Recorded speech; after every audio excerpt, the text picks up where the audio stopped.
Hi, want to know how to enable or disable automatic change lock screen wallpaper on your Xiaomi Redmi 13C? So, as a first step, we would need to open settings on our phone and now scroll down until you'll find this tab which is named lock screen. Open it and here scroll down until you'll find this tab named Wallpaper Carousel. Open it and here we need to click agree. So if we would like to disable the wallpaper carousel because you don't like the changing of wallpaper every time that you are looking on your lock screen, we would need to click on this blue slider right here. After this, we would need to click turn off on this gray button and here choose no thanks. After this, we have successfully disabled the wallpaper carousel and the wallpaper on your lock screen will stay the same all the time.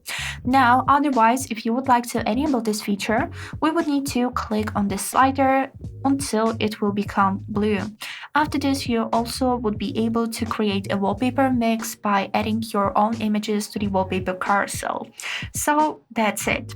I hope this video was helpful and thank you for watching.